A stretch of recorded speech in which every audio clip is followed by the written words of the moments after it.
सबक नंबर 14 नालंदा। आज से तकरीबन 1500 साल पहले हिंदुस्तान में आला तालीम के 3 खास मरकज़ थे: तक्षशिला, नालंदा और विक्रमशिला। उन्हें महाविहार कहा जाता था। आज की बड़ी यूनिवर्सिटियों की तरह इन इदारों में भी दूसरे मुल्कों से तालिब इल्म आया करते थे। यहाँ बुद्ध मज़हब और फ़लसफ़े की तालीम के लिए बड़े काम किए गए। इन तीनों महाविहारों में नालंदा सबसे ज़्यादा अरसे तक यानी तकरीबन 800 बरस तक कायम रहा। इसमें तालीम हासिल करने वालों में चीन के मशहूर सयाह ह्यूंग त्सांग की शख्सियत नुमायां है। उसकी तालिब इल्मी का दौर 629 से 645 ईस्वी तक का माना जाता है। नालंदा यूनिवर्सिटी 450 के आसपास कायम की गई। उस ज़माने में मगध रियासत पर गुप्त ख़ानदान की हुकूमत थी। इस ख़ानदान के कई राजाओं ने नालंदा की तरक्की के लिए ख़ज़ानों के मुँह खोल दिए थे। विक्रमादित्य द्वितीय ने कई विहारों के अलावा लाइब्रेरी भी तामीर कराई थी। 9वीं सदी तक इस इदारे ने बहुत शोहरत हासिल कर ली थी। यहाँ दूर दराज के कई मुल्कों से तलबा आया करते थे। पाल राजाओं ने नालंदा यूनिवर्सिटी की तरक्की में ख़ास दिलचस्पी ली। मशहूर चीनी सयाह इत्सिंग ने भी 10 बरस तक यहाँ तालीम हासिल की थी। उस वक्त यहाँ तकरीबन 8500 तलबा और 1510 असातिज़ा मौजूद थे। यहाँ तालीम के 18 शोबे थे।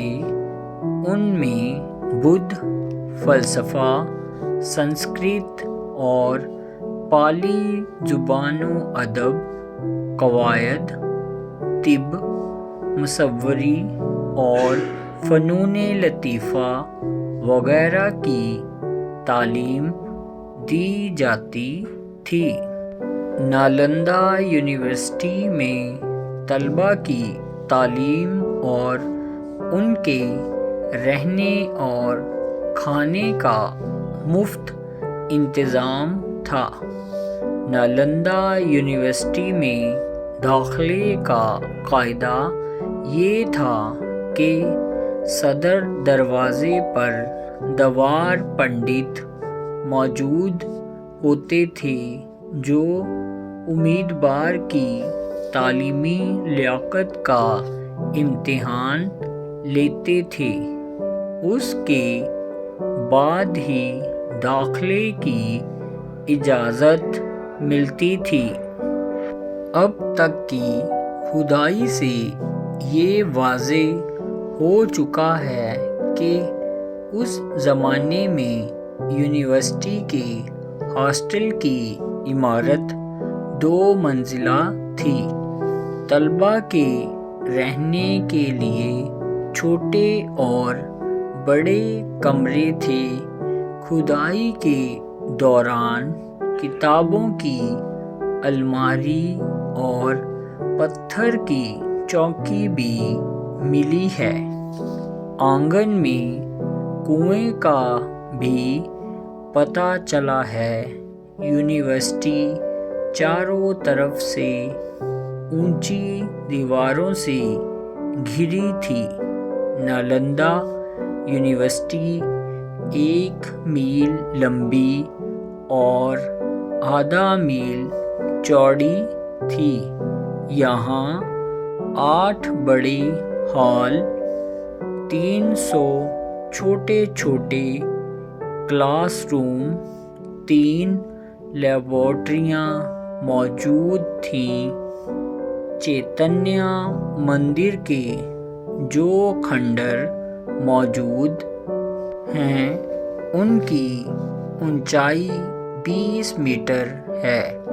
اس سے یہ اندازہ لگایا جا سکتا ہے کہ یہ عمارت کتنی عظیم الشان رہی ہوگی۔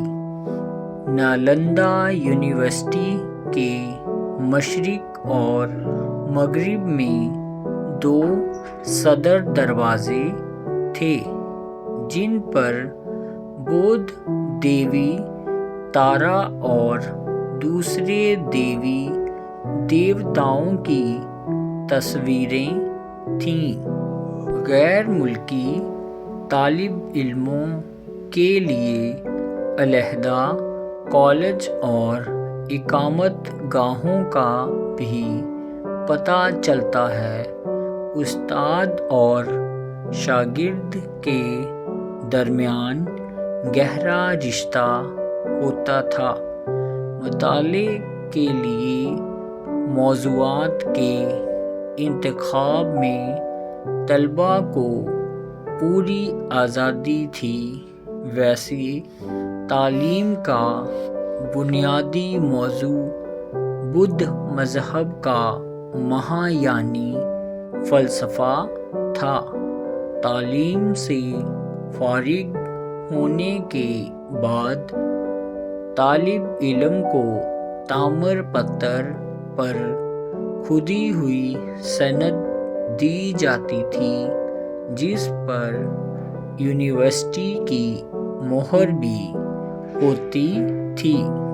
پٹنہ سے 90 کلومیٹر کے فاصلے پر جنوب مشرق میں نالندہ کے کھنڈر آج بھی اپنے شاندار ماضی کی داستان سنا رہے ہیں۔ مہاتما بدھ نے راج گیر کی پہاڑیوں کو اپنی عبادت اور ریاضت کا مرکز بنایا تھا۔